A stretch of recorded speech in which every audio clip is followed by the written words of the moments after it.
The snow wasn't falling, it was attacking. A solid wall of white fury flung sideways by a wind that screamed like a banshee across the endless Dakota plains. Out there, swallowed by the chaos, lay Alara, alone, betrayed, her body heavy with the child she fought to protect, her breath freezing in ragged plumes before the gale ripped it away. Just hours ago, the lights of Redemption Creek had promised refuge. Instead, they'd offered only judgment, spitting her out into the frozen maw of the storm. Jedediah Stone, the father of her child.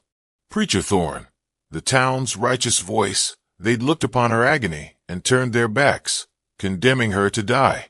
The cold bit deep, leaching warmth, leaching hope, but unseen, unheard through the blizzard's roar. Destiny was riding hard. Not the death she awaited in the deepening drifts, but salvation, wearing the face of a Lakota Sioux chief, a man named Maddo, who would see past the hatred poisoning the land and claim this pregnant outcast, this frozen soul, as one of his own. Her story wasn't just about surviving the cold, it was about surviving cruelty, and finding a fire of belonging in the heart of a people she'd been taught were enemies. Redemption Creek.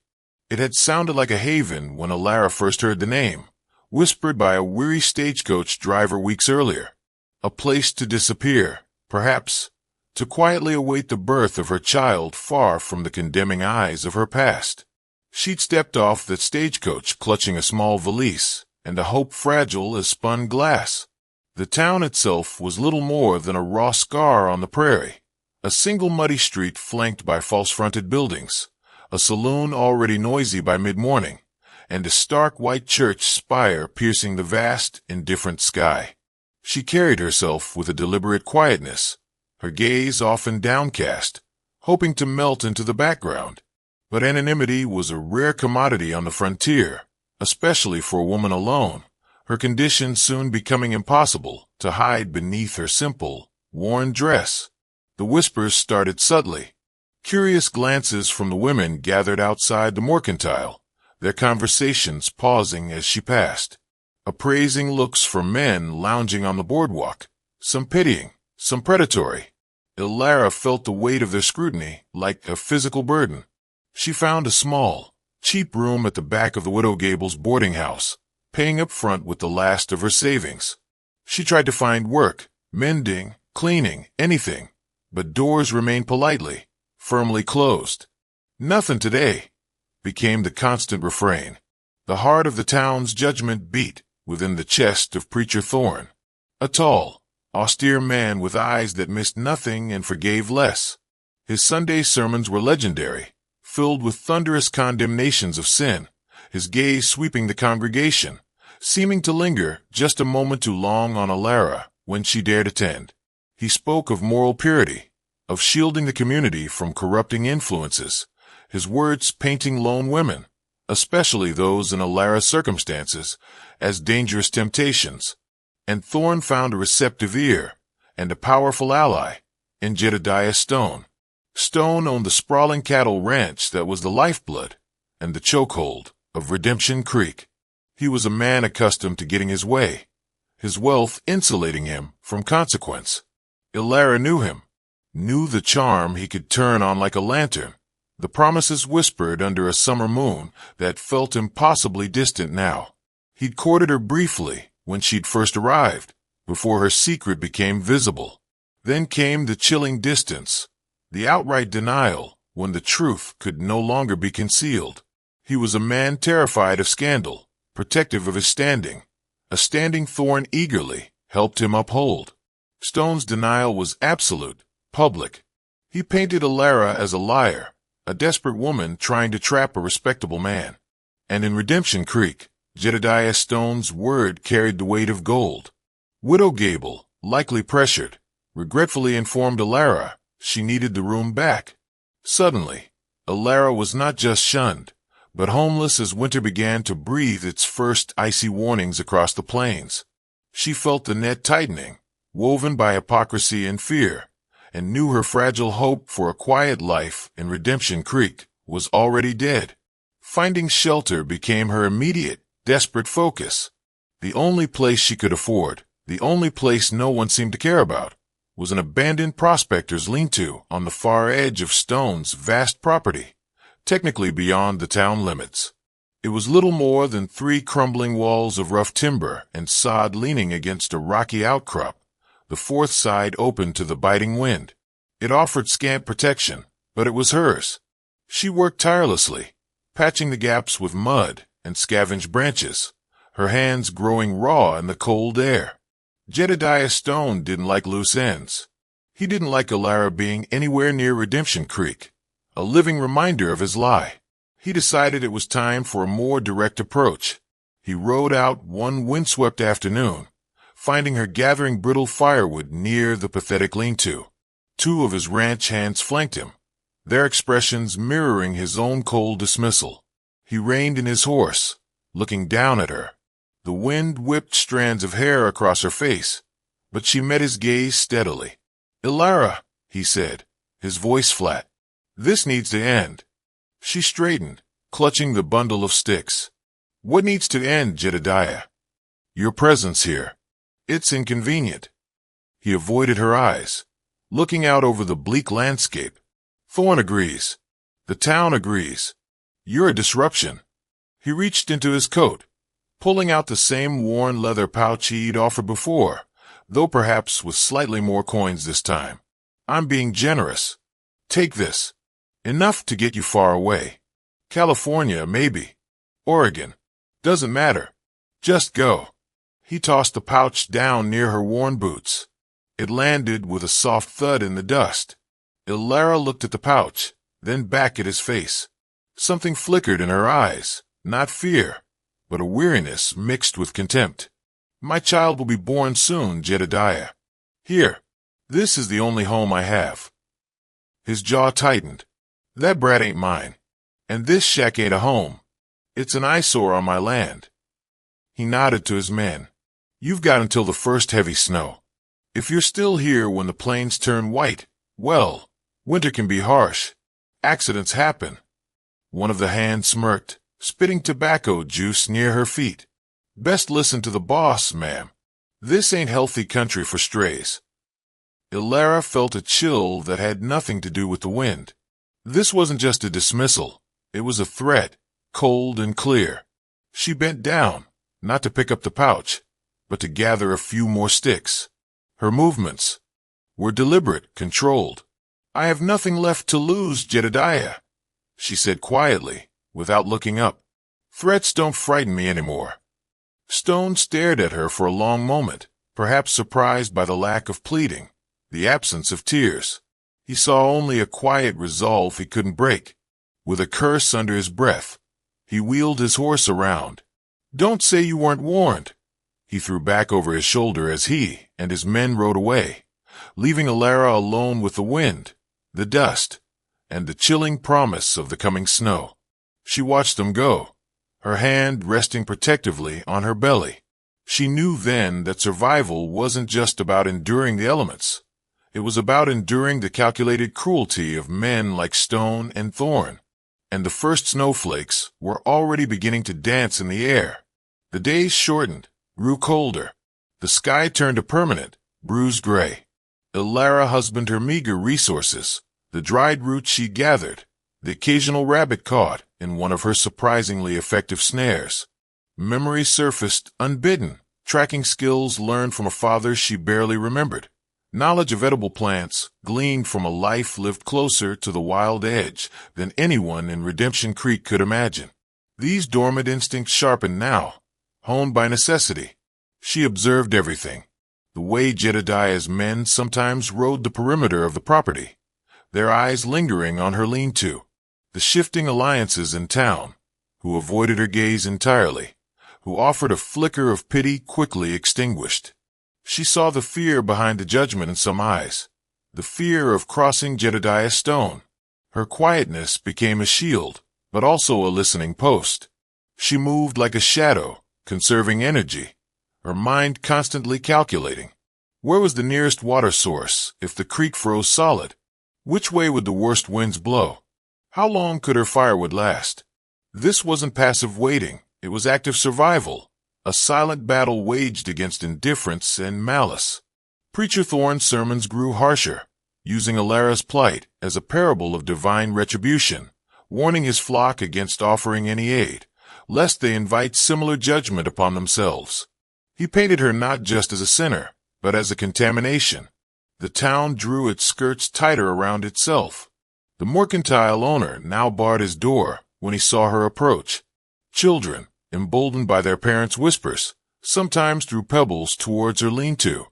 Their taunts carried on the wind. Each incident was a small cut, bleeding away her hope.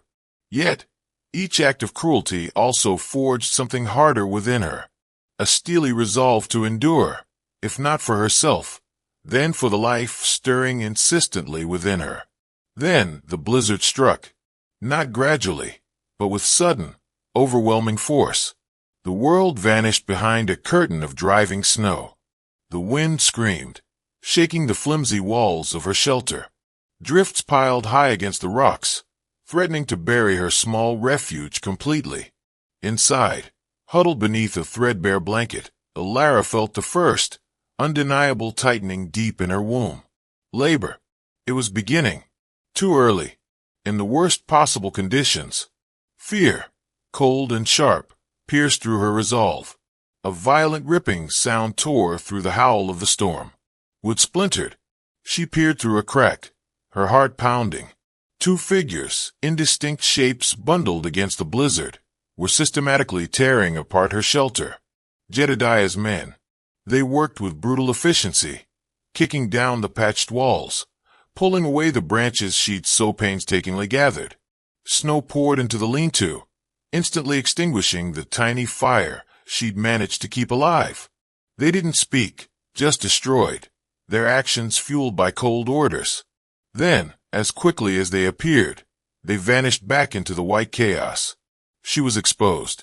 The wind cut like knives through her thin clothes. The contractions intensified, stealing her breath, doubling her over. Panic clawed at her throat. Staying meant freezing. Staying meant dying. A desperate, perhaps foolish, idea sparked. Redemption Creek. Maybe seeing her like this, actively in labor, dying the storm they condemned her to, maybe someone, anyone, would show mercy. Clinging to that fragile hope, she pushed herself up, staggering out into the teeth of the blizzard, fighting her way back towards the town that had cast her out. Each step was an odyssey of pain and dwindling strength. The lights of the town seemed impossibly far, mocking her desperation. She finally reached the edge of town, collapsing against the wall of the livery stable, gasping, snow plastering her face and clothes. Figures emerged from the swirling white. Jedediah Stone, his face impassive under the brim of his hat, and beside him, Preacher Thorne, his expression one of grim satisfaction. Hope surged, desperate and illogical. They saw her. They had to help. Please, Alara choked out, the word torn away by the wind. Help the baby coming now. Stone just stared, his eyes like chips of ice. Thorne stepped forward, his voice cutting through the gale, laced with chilling certainty. The path of the wicked leads to desolation, he declared, his gaze sweeping over a shivering form. The storm is the Lord's judgment made manifest. Turn back, sinner. There is no sanctuary for you here. One of Stone's men, lurking nearby, stepped forward and kicked snow directly at her face. Get out of here. Ain't welcome. Go die in the drifts where you belong. The last vestiges of Alara's hope shattered. There was no mercy here. Only cold, hard condemnation. They were literally turning her away to die. Fear, sharp and primal, gave her a final burst of energy. She scrambled to her feet, turning her back on the harsh lights and false promises of Redemption Creek, and stumbled blindly out onto the open plains, into the heart of the raging storm. The blizzard swallowed her whole. She walked, fell, crawled, driven by an instinct she didn't understand. Pain became a constant roar, blurring with the wind. Contractions ripped through her, pulling her down. Finally, utterly spent, she collapsed into a deep snowdrift. The cold seeped in, numbing the pain, bringing a strange, quiet peace.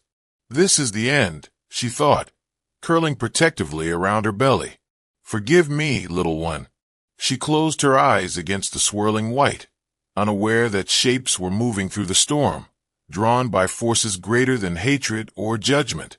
Miles away, battling the same blizzard, Chief Matto led his Lakota hunting party homeward. They moved with the practiced ease of men born to this harsh land, buffalo robes pulled tight against the wind, ponies picking their way through the blinding snow. They carried precious buffalo meat, a boon for their winter camp hidden in a sheltered river valley. It was Chayton Falcon, whose sharp eyes first caught the dark anomaly against the white expanse. A fallen log. An animal. As they drew nearer, the shape resolved into something shocking. A Wasatch woman, half-buried, unmoving. The warriors stopped, murmuring uneasily. Finding a white person out here, especially in this state, was rare and usually signaled trouble. Old wounds, broken treaties, the constant encroachment of settlers' suspicion was a necessary shield. "Leave her, Matto," urged Tasunka, an older warrior whose face bore the map of many hard winters. "Her people likely put her here. It is not our fight. The storm will finish it." Matto silenced him with a raised hand. He dismounted, his moccasins sinking deep as he approached the drift. He knelt, brushing snow from Alara's face. Her skin felt like ice, lips tinged blue, her breathing a mere flutter, but alive. Then his eyes fell on the unmistakable swell beneath her frozen shawl. Pte Win Yen, buffalo woman, he thought, using the Lakota term for a pregnant woman. Cast out, abandoned, heavy with child, in a killer storm. A flicker of profound empathy crossed Matto's stoic features. He saw past the pale skin, past the history of conflict between their peoples. He saw a mother fighting for her unborn child. He saw the ultimate vulnerability, betrayed by those who should have protected her. Lakota tradition held deep reverence for life, especially the miracle of birth. To leave her here would violate the core of his beliefs, the honor of his people. It would be yielding to the same cruelty that put her here. He looked at his warriors, his gaze clear, his decision firm. "Wakang Thanka watches," he said, invoking the Great Spirit. "Life is sacred. We do not leave her to the wind." He ignored the doubtful glances, gently scooping Alara into his arms. She felt terrifyingly light. He wrapped his own thick robe around her shivering form, a cocoon of warmth against the deadly cold. He saw her eyelids flutter weakly. A sign. "She carries life," Matto stated, his voice quiet but absolute. "Her spirit is strong. We take her to our camp." He carefully lifted her onto his own pony, mounting behind her, holding her securely against his chest. "Chapawee will know what to do." The warriors exchanged glances, but none argued. Matto's wisdom and honor were unquestioned. He was their chief. His compassion, even for a Wasatch outcast, stemmed from Lakota strength, not weakness. As the party turned towards the hidden valley, Matto felt the weight of his choice. He was bringing the conflict of the outside world into their sanctuary, but he was also upholding the deepest values of his people. He looked down at the pale, unconscious face nestled against his robe. He didn't know her name or her story, only that the storm had delivered her to his care. He had, in that moment, claimed her survival as his responsibility. And beneath the howling fury of the blizzard, a fragile connection was forged, a promise of sanctuary offered against the biting winds of hatred. The Lakota winter camp, nestled in a protected bend of the frozen river, was a haven of smoky warmth and community.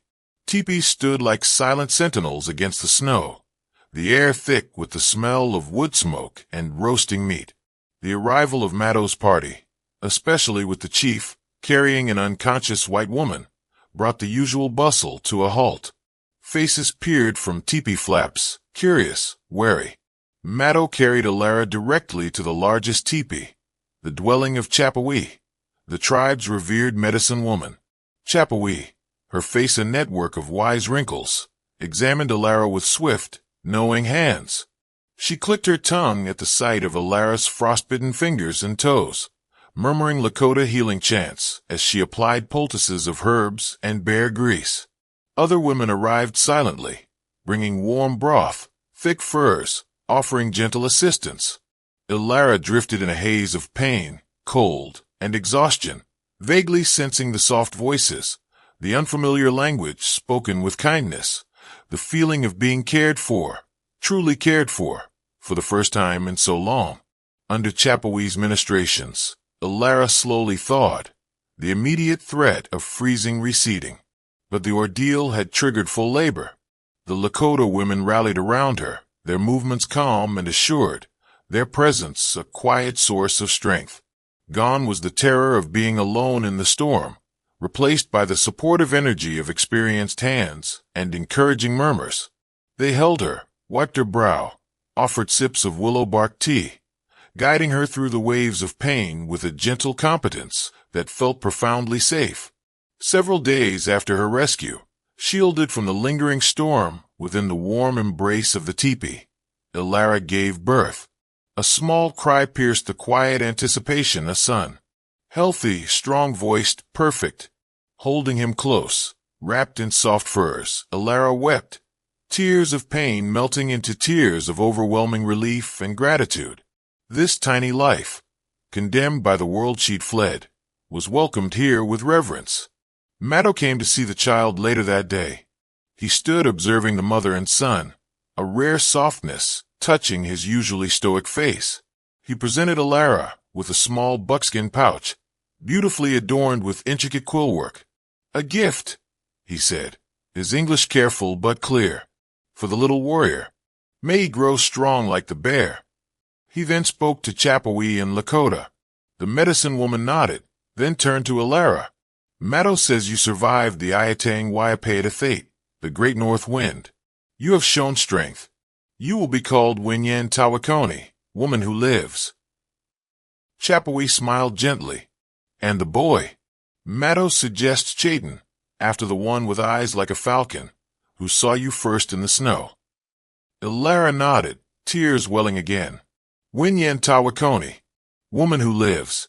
It felt right. And Chayton, a strong name, a name tied to her rescue. Life began anew in the Lakota camp. Healing was slow, not just from the physical ordeal, but from the deeper wounds of betrayal. But the constant, quiet support of the Lakota women was a balm. They taught her words, shared tasks, showed her how to scrape hides, mend teepees, find edible berries even under the snow. She learned the rhythm of their lives, the deep respect they held for the land, for each other, for the spirit world. Her quiet nature, once a defense mechanism, now allowed her to listen, to learn, to gradually earn trust. Little Chayton thrived, passed from loving arms to loving arms, bundled warmly, sung Lakota lullabies. Ilara watched Matto lead his people, his fairness, wisdom, and quiet strength a constant reassurance. He kept a respectful distance, but she felt his protective gaze, knew he ensured her acceptance. She was no longer an outcast. She was Winyan Tawakoni, part of the Tiaspe, the extended family. But the plains have long ears. Eventually, a French trapper, trading near the Lakota winter grounds, heard the story. A white woman, saved from the blizzard, living among the Sioux with her newborn son. The description was unmistakable. When the trapper passed through Redemption Creek weeks later, seeking supplies, the tale inevitably reached Jedediah Stone. Ice formed in Stone's gut. She was alive, and she had the child, his child, living among the Sioux. Fury warred with a cold dread, the fury of being defied, of his plan failing, the dread of exposure, of this living proof of his lie potentially returning, of the scandal he'd tried so hard to bury. Preacher Thorne, hearing the news, saw it not as a miracle of survival, but as an affront. An abomination, he thundered privately to Stone. A fallen woman consorting with heathens. She bears your issue, Jedediah. It reflects on us all, on the sanctity of this community. You must retrieve them, bring them back to face proper Christian judgment and control. Thorne's piety conveniently masked Stone's panic. Goaded by Thorne and his own festering fear and pride, Jedediah made a decision born of arrogance. He wouldn't let this stand. He gathered a dozen of his most loyal and most rough-handed ranch hands. He armed them well, rifles, pistols. Thorn insisted on accompanying them, carrying his heavy Bible like a shield, his face set in lines of grim determination. They rode out from Redemption Creek, a posse fueled by self-interest and warped righteousness, heading straight for the Lakota winter camp. Jedediah carried gold, still clinging to the absurd belief that everything, even a mother and child sheltered by honor, had a price. He fundamentally misunderstood the people he was about to confront, and the transformation of the woman they now called their own. Their arrival was met not with fear, but with watchful silence. As Stone's posse rode into the clearing before the main camp, Lakota warriors melted out from the trees and teepees, not aggressively, but purposefully. Bows were casually held, hands rested near knives. There were far more warriors than Stone had anticipated. Children and women faded back towards the lodges. The air grew thick with unspoken tension. Matto emerged, flanked by Tasunka and Chayton the warrior. He stood unarmed, his posture radiating calm authority that dwarfed Stone's bluster. Jedediah swung down from his horse, trying to project command, Thorn close behind him, clutching his Bible. The ranch hands dismounted uncertainly, eyes darting towards the silent, observing warriors. "Chief Matto," Stone began, his voice louder than necessary. "We're here for the white woman, Ilara, and the boy she had." Matto's gaze was level, unwavering. "Her name is Winyen Tawakoni. She and her son, Chayton, are Lakota now. They are under our protection." Thorn stepped forward, indignation puffing his chest. "This is unnatural. She is a Christian woman who has fallen into sin. She belongs with her own kind, under God's authority. Not here among." He waved a dismissive hand. Matto's eyes narrowed slightly. "Her own kind left her to die in a blizzard while she was in labor," he stated, his voice quiet but carrying across the clearing, each word a hammer blow. "Is that your God's authority? Is that Christian kindness?" Murmurs rippled through the watching Lakota. Shame flickered across the faces of a few townsfolk who had cautiously followed Stone's party from a distance, curious about the outcome. Stone flushed, shifting his weight. That's not the whole story. There were reasons, misunderstandings." He pulled out his pouch of gold, holding it out as if it were a magic talisman. "Look, Chief, let's be reasonable. She caused trouble, but she's white. The boy, well, take this gold. Generous payment for your troubles. Just give them back to us. We'll handle things." Matto looked at the gold with utter contempt, then back into Stone's eyes. "You think honor can be bought? You think a child's life has a price?" He paused, letting the silence press in. "You are the father, Ska, white man. Deny it again." Jedediah stammered, trapped. No, it's complicated." "It is simple," Matto countered. "You cast out your own blood. You left the mother to die. Now you come with guns and money to steal them back." He gestured towards the camp behind him. "Here, Winyen Tawakoni found Tiaspe family. Here, her son is welcomed as a gift, not a burden. She has found honor here, something you seem to know little about." At that moment, Ilara stepped out from Chapawee's teepee. The transformation was striking. She wore practical, well-kept buckskin, her hair neatly braided in the Lakota style. She looked healthy, strong, her eyes holding none of the fear Stone remembered, only a calm, clear strength. Little Chayton was securely held in a cradleboard on her back, peeking out curiously. Several Lakota women stood quietly beside her, a silent phalanx of support. She walked forward slowly, stopping near Matto, and looked directly at Jedediah Stone. Her voice, when she spoke, was steady and clear, carrying easily in the tense silence.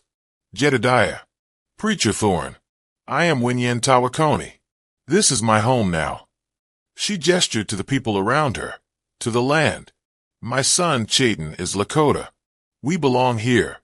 We are not yours to take." Stone gaped, momentarily stunned by her transformation, by her absolute refusal. Thorn started sputtering about blasphemy and legal rights, but his words sounded pathetic against the backdrop of Lakota resolve and Alara's quiet dignity. Stone's men shifted nervously, acutely aware of the dozens of grim-faced warriors watching their every move, aware of how badly this could end for them. They weren't feared here. They were intruders. Maddow stepped forward slightly, his gaze sweeping over Stone and his men. "You have heard her. You have your answer. Leave this valley now, and do not ever return." His voice held the weight of finality. There was no room for negotiation. The story of Jedediah Stone's failed expedition and public humiliation spread through Redemption Creek like wildfire. His power, once absolute, was diminished. Men still worked his ranch, still relied on his wages, but the fear was now tinged with contempt. They'd seen him bested, his bluff called, his cowardice laid bare not by guns, but by quiet honor and a woman's resilience. Preacher Thorn found his congregation smaller, his pronouncements on morality met with more skepticism. The rigid certainty of the town had been shaken. People started questioning if judgment was truly more righteous than compassion. Redemption Creek didn't transform overnight, but the cracks in its facade remained. Jedediah looked at Maddow's unyielding face, at Alara's resolute stance, at the silent threat posed by the surrounding warriors.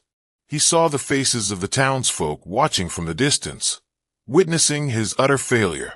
Humiliation burned hotter than his fear. Without another word, he turned, yanked himself onto his horse, and spurred it savagely back the way he came. Thorn, red-faced and sputtering, scrambled after him. The ranch hands mounted quickly, almost tripping over each other in their haste to escape the heavy silence and the piercing stares. They retreated from the Lakota Valley not as enforcers, but as chastened fools, their authority revealed as hollow, their cruelty exposed. As their figures dwindled in the distance, a collective sigh seemed to rise from the Lakota camp. No violence, yet a profound victory had been won. Alara watched them go, the last ties to her painful past dissolving like smoke on the wind. She met Maddow's eyes across the clearing. A deep, silent understanding passed between them, respect earned, sanctuary given, a bond stronger than blood, forged in the heart of the storm. Far from the judgment and hypocrisy, Winyentawakoni embraced her new life. She learned the rhythms of the seasons, the language of the Lakota, the stories and songs that held their history and wisdom. She became skilled with a needle, her quillwork intricate, her hide tanning thorough. She found purpose not just in raising Chayton, but in contributing to the community that had saved her. Chayton grew tall and strong, his first words a mix of Lakota and English, equally comfortable chasing butterflies with Lakota children or listening to the elders' tales by the fire. He knew Maddow as a respected leader, Chapawee as a grandmother figure, the warriors as uncles. He knew the story of his birth, of his mother's survival, told not as a tale of shame, but of strength and the unexpected gift of belonging. Alara never forgot the cruelty of Redemption Creek, the sting of betrayal, the killing cold of the blizzard. But those memories no longer held power over her. They were part of the journey that led her here, to this life, to this family, woven into the fabric of Winyentawakoni, the woman who lives. Her peace was hard won, her home found not in a place marked on a map, but in the heart of a people who valued courage over conformity, compassion over condemnation. Under the vast, open sky of the northern plains, surrounded by the fierce, protective honor of the Lakota, the Outcast had finally found her true sanctuary.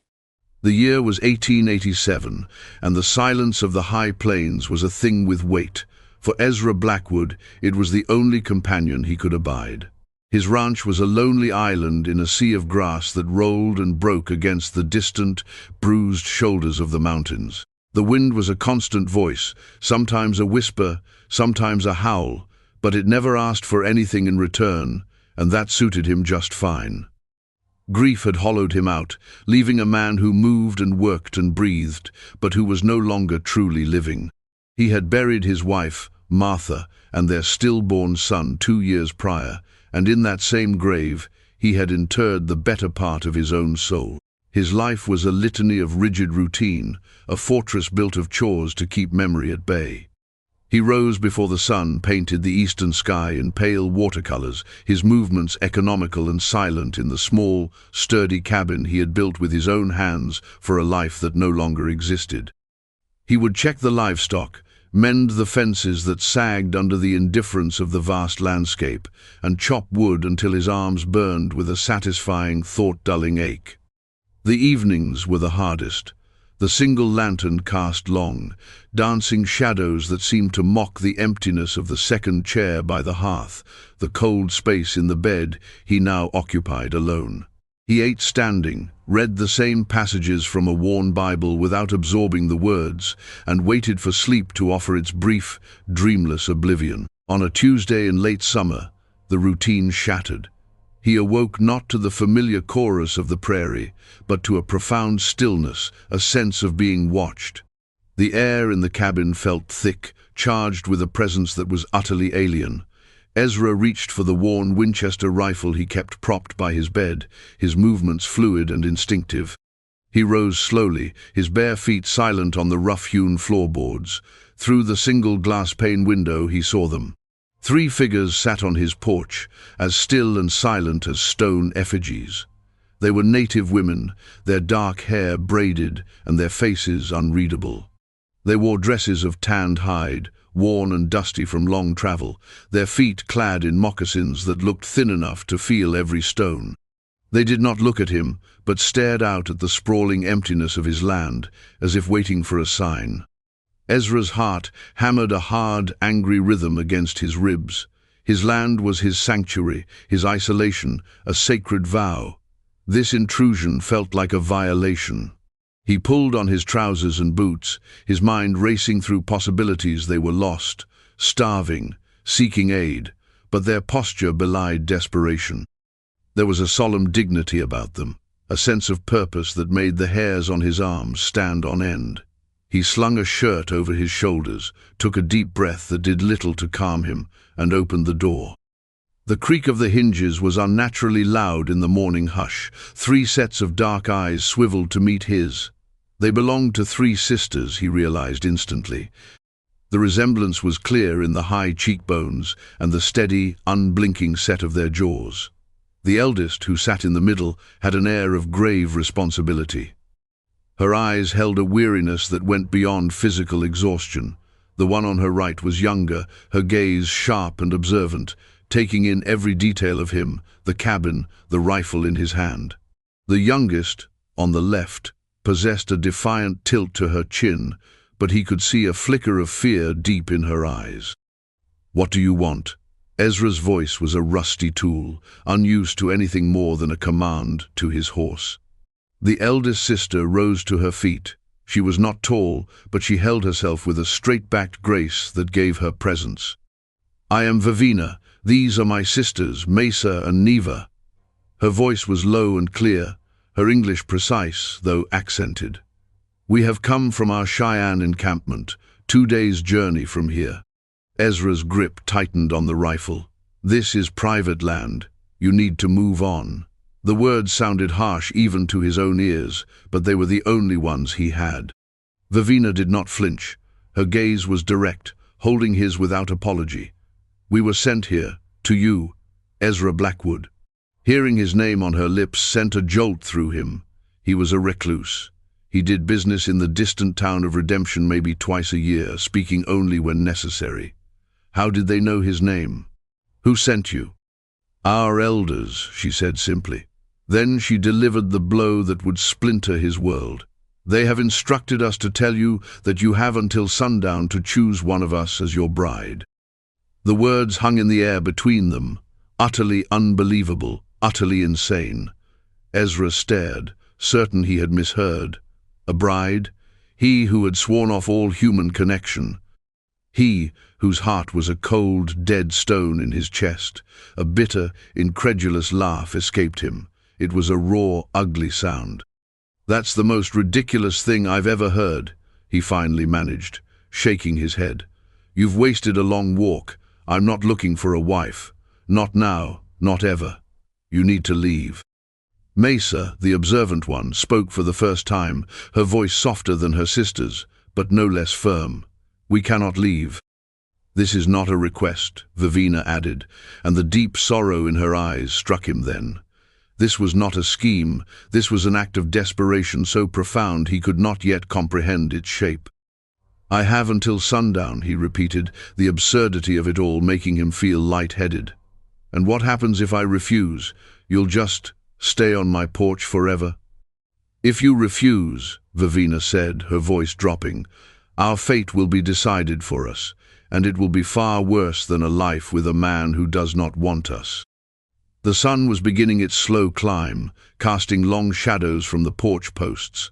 Ezra looked from one sister to the next, Vivina bearing the crushing weight of leadership. Mesa, watchful and intelligent, her hands resting calmly in her lap. Neva, the youngest, trying to mask her terror with a proud defiance. They were not liars. Whatever had driven them here was real, and it was terrible. He felt a surge of frustrated anger at them for bringing this impossible situation to his door, at the world for its endless capacity for cruelty, at himself for the flicker of reluctant responsibility he felt stirring in the dust of his soul. He had built these walls so carefully, and in a single morning 3 strangers were threatening to tear them down. "Get inside," he grunted, stepping back from the doorway. "Out of the sun, but don't mistake this for an invitation to stay." He turned his back on them and stalked to the stove, his mind a maelstrom of confusion and denial. He could hear their soft footsteps on the floorboards behind him. His fortress had been breached, and the clock was ticking towards sundown. The day unfolded in a state of surreal tension. Ezra tried to adhere to his routine, a drowning man clinging to a piece of driftwood. He went about his chores with a rigid, furious energy, hoping the physical exertion would exorcise the turmoil in his head. But he was intensely aware of the 3 women inside his cabin. He felt their presence like a change in atmospheric pressure. He expected them to sit idly, to wait like petitioners. They did not. After an hour of sitting in the unfamiliar chairs, a silent conversation seemed to pass between them. Vivina took the small broom from the corner and began to sweep the floor, her movements methodical and dignified. It was his cabin, his dirt, yet her actions were not subservient. They were a quiet statement of purpose. Mesa found his mending basket, where a shirt with a torn sleeve had lain for weeks. With thread and needle, she began to stitch the fabric with a skill that reminded him so painfully of Martha that he had to turn away, a sharp ache lancing his chest.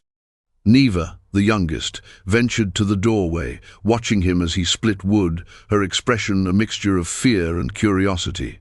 He worked, refusing to speak to them, but he watched. He watched the way Mesa's hands were so deft, the way Vivina moved as if carrying an invisible burden, the way Neva startled at the sharp crack of the axe splitting a log. He was being forced to see them as people, not just as the embodiment of a bizarre ultimatum. Around midday, the heat became oppressive. He drew a bucket of cool water from the well, the rope groaning in protest. He drank deeply from the dipper, the water a blessed relief. When he turned, Mesa was standing a few feet away, holding 3 tin cups. She did not speak, but her eyes conveyed the request. He hesitated, a war raging within him. Every act of hospitality was a step further into this madness, a tacit acceptance of their presence. But to deny them water under the punishing sun was a cruelty he was not capable of. Wordlessly, he filled the cups and handed them to her. Their fingers brushed, and the brief contact was like a spark on dry tinder. He pulled his hand back as if burned. She gave a small, almost imperceptible nod of thanks and carried the water back to her sisters. He retreated to the far side of the barn, needing the space, needing to think, a bride. The word was a ghost. Marriage was a shared life, shared laughter, whispered secrets in the dark. It was watching the person you love grow heavy with your child. It was a promise of forever, a promise he had seen turn to dust and ashes. To entertain the notion was a betrayal of Martha, a desecration of the life they had built and lost. And who were they to ask it of him? Strangers, savages, some in town would call them. He had never held much stock in such talk, but they were not his people. Their world was a mystery to him, their customs alien. How could he bind himself to one of them? And how, in God's name, was he supposed to choose? It felt like buying livestock at a market, a cold, dehumanizing transaction. He looked at his hands, calloused and stained with the work of his solitary life. They were not the hands of a husband anymore. They were the hands of a man who held on to nothing but his own grief.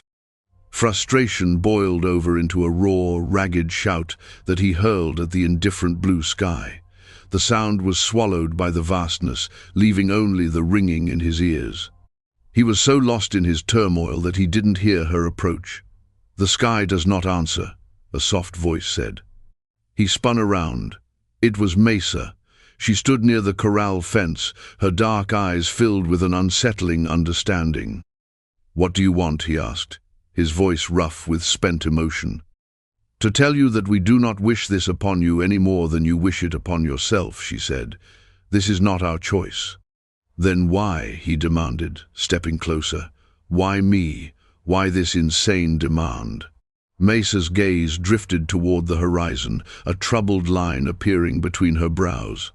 "There is a man, a white man. His name is Donovan. He came to our new lands, the ones the government gave us after they took everything else. He carries papers, he says, give him rights to the water, the timber, and to a wife from our people to seal his claim." A cold dread seeped into Ezra's bones. This was more than desperation. It was a trap. "He chose Vivina," Mesa continued, her voice barely a whisper. "But if she is refused, he will take any of us. He is a cruel man. Our elders have seen the darkness in him. They are old, and they are afraid. They cannot fight him, so they sought another way, a shield." "Me?" Ezra asked, the pieces clicking into place with sickening clarity. "They think I can shield you? You own this land. You are a white man with a name and a deed. The law, your law, would protect your wife in a way it will never protect us." It was a desperate gamble, the only one they had left to play. He saw it then, the impossible burden placed upon these three women. They were not aggressors, they were sacrifices, sent out on a desperate mission to save themselves from a fate worse than death. The choice he had to make wasn't about selecting a partner, it was about deciding whether to become a sanctuary or to cast them back into the storm. He looked at Mesa, truly looked at her. He saw the intelligence there, the quiet strength, the profound sorrow for the sister she was trying to protect, and the life they were all being forced to leave behind. His anger at them dissolved, replaced by a cold fury directed at this unseen man, Donovan. He knew the type. Men who saw the frontier not as a home, but as a treasure chest to be looted, its people and resources mere obstacles or commodities. "He won't just let this go," Ezra said, thinking aloud. "If one of you marries me, he'll see it as theft." "We know," Mesa said. "We are only buying time, perhaps enough time for him to find an easier prize." Ezra walked back toward the cabin, his mind no longer fighting the situation, but analyzing it, the way he would analyze a coming storm or a predator stalking his herd. He was a part of this now, whether he liked it or not. When he entered the cabin, his gaze fell on Vivina. He saw not just a potential bride, but the woman Donovan had singled out. He saw the quiet dignity she used to armor herself against a terrifying future. He looked at Neva, who was trying to help Mesa fold a blanket, her movements clumsy with fear. They were a family, terrified and cornered. He felt the ghost of Martha at his shoulder, her voice a faint echo in his memory. "You can't just turn them away, Ezra. You're a good man." He had not felt like a good man in a very long time. He had felt like nothing at all. But now something was being asked of him, not just by these women, but by whatever was left of his own conscience. The afternoon sun slanted low, painting the prairie in hues of gold and orange. The deadline was approaching. The air grew thick with unspoken questions. Ezra found himself standing by the fireplace, his hand resting on the rough stone mantelpiece he and Martha had built together. On it sat a single, small, carved wooden bird, the last thing he had been whittling for the nursery that was never used. Vivina approached him, her step silent. "The sun will soon set," she said, her voice steady, though he could see the strain around her eyes. "You must choose, for our sake, so we know what is to be." Ezra turned to face her.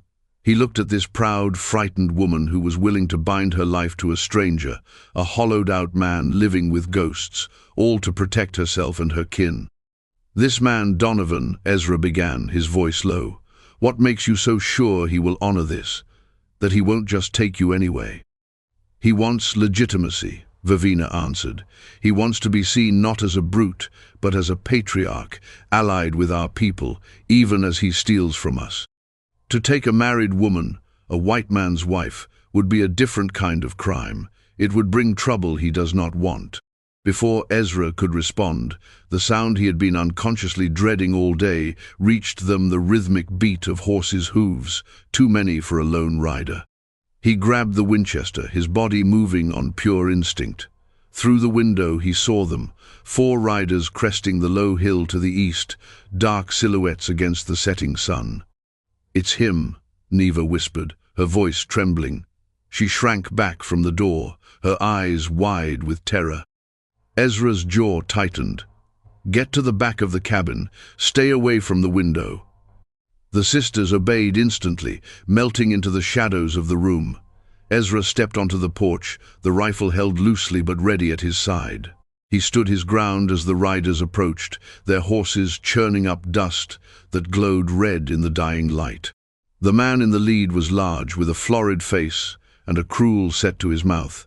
He wore a dusty but once fine coat, and a pistol was holstered high on his hip. This had to be Donovan. He reined in his horse a dozen yards from the porch, his men fanning out behind him. "Blackwood," Donovan called out, his voice oily with false bonhomie. "Heard you had some visitors, some strays that belong on my land." "They're not strays," Ezra said, his voice level and cold. "And this is my land. You're trespassing." Donovan's smile was a predatory slash. "Now, there's no need for unpleasantness. I have an arrangement with their people, a business matter. One of them was promised to me. I'm just here to collect my property." He spat the word property as if it tasted good. Ezra felt a surge of pure, cold rage. It was an emotion he had not felt with such intensity since the day he'd lost everything. It was clarifying. It burned away the fog of grief and apathy, leaving behind a hard, sharp purpose. "They're not property," Ezra stated, taking a step forward. "They are guests in my home." Donovan's eyes narrowed. "I know who you are, Blackwood, the grieving widower, a man who wants nothing to do with the world. Don't be a fool. This is not your fight. Give me the women, and I'll be on my way. You can go back to your miserable silence." The taunt was meant to wound, to remind him of his isolation and his loss. But it had the opposite effect. It reminded him of what was at stake, not just for the 3 women inside, but for him. A choice between remaining a ghost in his own life or becoming a man again. The sun touched the horizon, its last rays setting the sky ablaze. Sundown, the deadline. Ezra's mind was suddenly, preternaturally clear. The choice he had to make was not the one the elders had intended. It was not about picking one woman over the others. It was about making a stand. "You're right about one thing, Donovan," Ezra said, his voice ringing with a conviction that surprised even himself. "I was a grieving widower, but things change." He turned his head slightly, raising his voice so the women inside could hear him clearly. "Vivina." A moment later, she appeared in the doorway behind him. She stood tall, her fear locked away behind a mask of resolute courage. Mesa and Neva were right behind her, a silent, defiant triad. Ezra did not look back at them. He kept his eyes locked on Donovan. "You speak of arrangements and promises. Well, a new promise has been made here today. According to a tradition much older than your greedy paperwork." He took a half-step to the side, positioning himself squarely in front of Vivina, a human shield. "This woman," he declared, the words feeling utterly right, "has agreed to be my wife. Her sisters are her family, which makes them my family. And as of this moment, they are all under my protection on my land." A stunned silence fell. Donovan stared, his face contorting with disbelief, then rage. He had come to collect a prize and had walked into a declaration of war. Vivina's sharp intake of breath was the only sound besides the nervous stamping of the horses. "You're lying," Donovan snarled. "You're bluffing, Blackwood." "Am I?" Ezra raised the Winchester, the movement not threatening but deliberate, a statement of fact. "There are laws, Donovan, even out here. You ride onto my property and threaten my intended wife, and things get very ugly for you.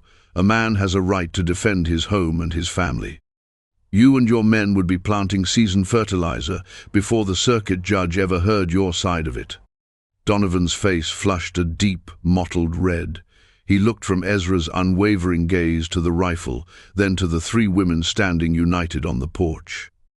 He was a bully and a predator, accustomed to preying on the weak and unprotected. He was not prepared for this.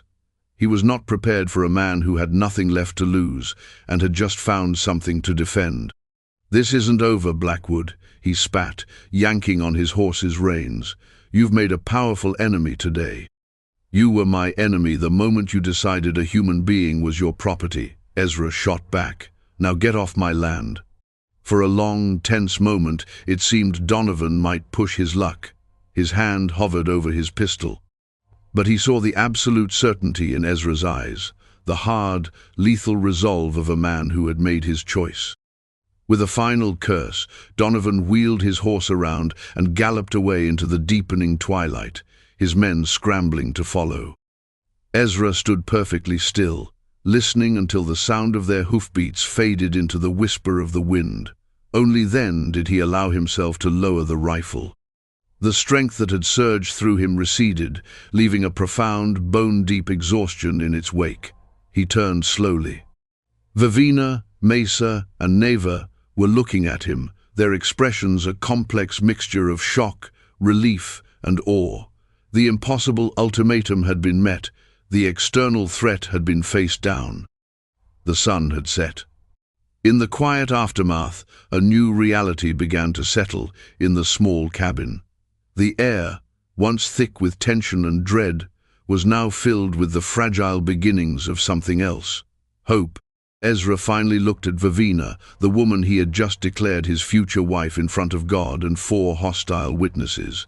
He saw not a burden or a stranger, but an ally. He started, his voice rough.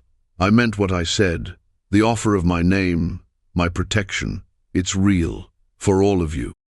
Vivina stepped forward, her dark eyes searching his. She saw the truth of his words etched in the weary lines of his face. She saw the ghost of his old grief, but she also saw the spark of the man he was choosing to become again. "You did not choose one of us," she said softly, a statement, not a question. "No," Ezra replied, his gaze sweeping over the 3 sisters. "I chose to stand. The rest we can figure out as we go." He had not chosen a bride from a lineup. He had chosen to fight. He had chosen to connect. He had chosen to honor the memory of the good man Martha had believed him to be. And in doing so, he had inadvertently chosen a new, uncertain, and infinitely complicated future. The days that followed the confrontation with Donovan were a period of quiet adjustment, a slow, cautious recalibration of 4 solitary lives into one shared existence. The marriage to Vivina was a legal and social reality, a shield they all huddled behind, but in the close confines of the cabin, it was an unspoken arrangement of mutual respect. Ezra gave her the single bedroom, moving his own bedroll into the main room by the hearth, a gesture of deference that did not go unnoticed. The silence that had once been Ezra's solace was now gone, replaced by the soft cadence of the Cheyenne language spoken between the sisters, the gentle clatter of them working, the simple sounds of a house occupied by life. At first, it was jarring, an intrusion into the sacred quiet of his morning. But slowly, imperceptibly, it became something else. It became company. They established a new routine, not of his solitary, rigid design, but one that grew organically between them. Vivina, with her innate authority, managed the household with a quiet efficiency that left Ezra in awe. She learned the rhythms of the ranch, anticipating needs before he was aware of them himself. Mesa, with her observant nature, became the keeper of the garden Martha had planted and Ezra had allowed to go fallow. Under her care, new green shoots began to push through the neglected soil, a small but powerful symbol of resurrection. Neva, her initial fear slowly receding, found a kinship with the animals, her gentle touch calming the most skittish calf, her soft voice soothing his weary horse at the end of the day. Ezra found himself watching them, learning them. He learned that Vivina's stern exterior hid a deep well of compassion. He saw it in the way she would place a comforting hand on Neva's shoulder, or the way she would ensure Mesa had a moment to herself by the creek. He learned that Mesa's quietness was not shyness, but a profound thoughtfulness. She saw things others missed: a loose board on the porch, a shift in the weather on the wind, the deepening sadness in Ezra's eyes when he thought no one was looking. And he learned that Neva's defiance was a shield for a tender, vulnerable heart that was slowly beginning to feel safe. Dialogue, once sparse and functional, began to bloom. It started with simple things. "The well water is low," Ezra would state. "The rains will come soon," Mesa would reply, pointing to a pattern of clouds he had not noticed. "My grandmother taught us to read the sky." One evening, as he was cleaning his rifle, Neva approached him hesitantly. "Is it very heavy?" she asked, her eyes on the polished wood and steel. "Heavy enough," he said. He showed her how the mechanism worked, explaining its purpose not as a tool for killing, but as a tool for protection. It was the longest conversation he'd had in 2 years. The most significant shift happened with Vivina. Theirs was a partnership born of necessity, and they treated each other with a careful, formal courtesy. But one night, as they sat in the shared space of the main room, the fire casting a warm glow, she spoke into the comfortable silence. "You loved your first wife very much." The statement was so direct, so unexpected, it knocked the air from his lungs. He could only nod, his throat suddenly tight. "Tell me her name," Vivina said softly. It was not a demand, but a gentle invitation. "Martha," he whispered, the name feeling foreign and sacred on his tongue. Her name was Martha. "It is a good name," Vivina said. "To speak a name is to keep a person's spirit alive. In my culture, we do not let the names of those we loved turn to dust." Tears pricked Ezra's eyes, hot and shameful. He had not cried, not really, since the funeral. He had simply frozen. But her simple act of acknowledgement, her granting him permission to speak of his loss without judgment, cracked the ice that had encased his heart. He found himself talking, telling her about Martha's laugh, about the way she'd hum while she baked, about their shared dream for this land. Vivina listened, her presence a bedrock of calm understanding. When he finished, his voice raw, she simply said, "Thank you for sharing her with me." In that moment, their marriage, the strange and sudden pact made at sundown, transformed. It was no longer just a shield. It became a space where two people, both acquainted with profound loss, could begin to heal. The fragile peace they had built was not destined to last unchallenged. One crisp autumn morning, as Ezra and Mesa were repairing a section of fence on the northern pasture, they saw the plume of smoke. It was thick and black, rising from the direction of the creek, from the stand of cottonwoods that was the lifeblood of this arid land. "Donovan," Ezra said, the name a curse. It wasn't a wildfire, it was deliberate. An attack not on him directly, but on his resources, an attempt to choke him out. They raced back to the cabin. Vivina and Neva had already seen it. Panic was a raw, metallic taste in the air. "He's trying to burn us out," Vivina said, her voice grim. "He wants to ruin the land so it is worthless to you." "And so we have no choice but to go back," Mesa added, her eyes dark with understanding. Ezra looked at the fire, then at the three women who now looked to him. A year ago he might have seen this as a sign to give up, to let the prairie reclaim what it would, but he was not the same man. This was not just his land anymore, it was their home, it was their sanctuary. "Vivina, you and Neva, get the horses and as much water in the barrels as you can. Mesa, you know this land better than I do. Is there a fire break, a ridge, anything we can use?" They moved as a unit, their actions swift and coordinated. The fire was Donovan's weapon, but their knowledge and their will to survive was theirs. They fought the blaze for hours, the heat scorching their faces, the smoke filling their lungs. Ezra worked with an almost inhuman fury, digging trenches alongside Mesa. Vivina and Neva, their fear conquered by grim determination, beat at the encroaching flames with wet sacks until their arms gave out. They were not a man and three native women. They were a family fighting for their home. By late afternoon, they had managed to contain it. The fire had scarred a black, ugly patch onto his land, but the cabin, the barn, and the main water source were safe. They collapsed by the creek, exhausted, smoke-stained, and victorious. As dusk settled, bringing a merciful cool, they sat on the porch, surveying the damage. The shared struggle had burned away the last vestiges of formality between them. Neva, leaning her head against Vivina's shoulder, was the first to break the silence.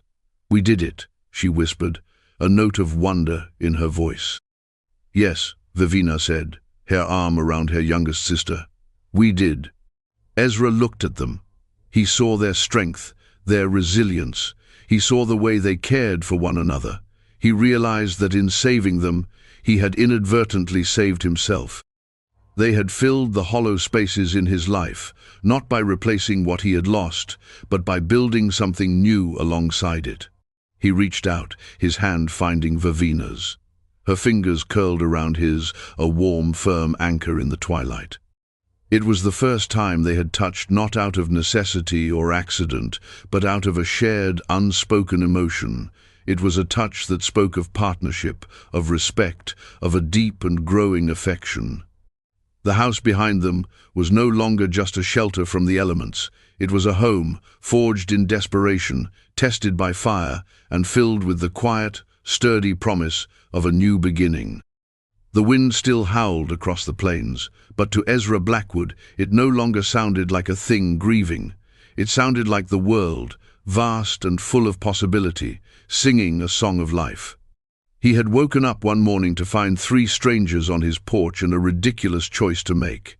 He had ended up finding a family. He had ended up finding his way back from the dead.